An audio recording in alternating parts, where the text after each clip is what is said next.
বন্ধুরা, তো দেখো আজকে করেছি হচ্ছে কি পটেটো এগ কারি। তো কী করে পটেটো এগ কারি করলাম চলো দেখে নাও। তো আগে আলু ডিমগুলোকে আমি সর্ষের তেল দিয়ে লাল লাল করে ভেজে নেব।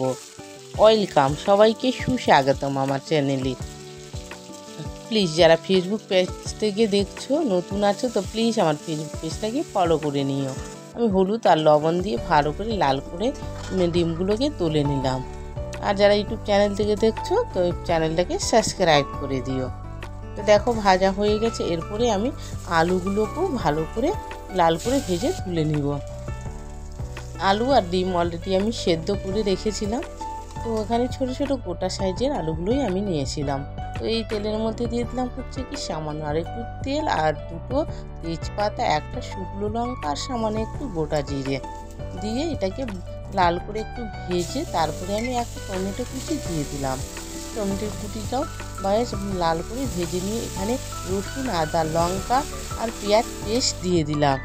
তো এটা ভালো করে কষিয়ে নিতে হবে। তো এর মধ্যে দিলাম হচ্ছে জিরে, কাশ্মীরি লঙ্কার গুঁড়ো, ধনে গুঁড়ো আর সামান্য একটু চিনি আর পরিমাণ মতো হলুদ আর লবণ দিয়ে দিলাম।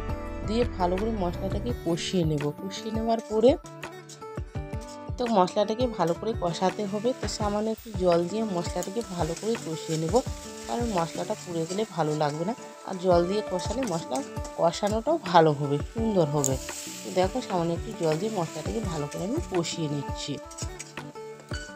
মশলাটা কষানো অলরেডি হয়ে এসছে আমার। দেখো মশলার সাইড থেকে আমার তেল ছেড়ে দিয়েছে। তো সামান্য এই পর্যায়ে দিয়ে দিলাম হচ্ছে সামান্য একটু ঘি, অল্প একটু ঘি, বেশি দেবো না, প্রচণ্ড গরম। আর আমার অলরেডি অল্প একটু ডিম আর আলু আছে, তো অল্পই দেবো। তো দিলাম ঘি দেওয়ার পরে সামান্য একটু নেড়ে চেড়ে নিয়ে এর মধ্যে দিয়ে দিচ্ছি হচ্ছে শাহি গরম মশলা গুঁড়ো। গরম মশলার গুঁড়ো দিয়ে ভালো করে আবার একটু নেড়ে চেড়ে নেবো, কারণ গন্ধটা কেটে গেল। এর মধ্যে দিয়ে দিলাম ভাজা আলু আর ডিমগুলো দিয়ে আবার একটু ভালো করে কষিয়ে নিচ্ছি। দেখো আমার কড়াইয়ে মশলা কিন্তু লেগে যাচ্ছে। তো আমার কষানোটা হয়ে গেছে। কী করে বুঝতে পারবে যে কষানো পারফেক্ট হয়? কড়াই লেগে গেলে বুঝতে পারবে কষানো হয়ে গেছে তোমার। তো দেখো এই পর্যায়ে দিয়ে দিলাম সামান্য একটু জল, অল্প একটু গরম জল আমি দিলাম। তো আমি কারি করব বলে আমি সামান্য জল দিলাম, বেশি দেবো না। তো দেখো আমার অলরেডি হয়ে এসছে পটেটো এগ কারি। দেখো সাইডে একদম তেল ছেড়ে দিয়েছে, কালারটা দারুণ হয়েছে, গন্ধটা খুব সুন্দর বেরিয়ে গেছে। তো প্লিজ তোমাদের কেমন লাগলো অবশ্যই কমেন্টে জানাবে। আর প্লিজ প্লিজ আবারও বলছি, ফেসবুক পেজ থেকে যারা নতুন দেখছো পেজটাকে ফলো করে নিও, প্লিজ ফলো করে দিও, ইউটিউব চ্যানেলটাকে সাবস্ক্রাইব করে আর মতো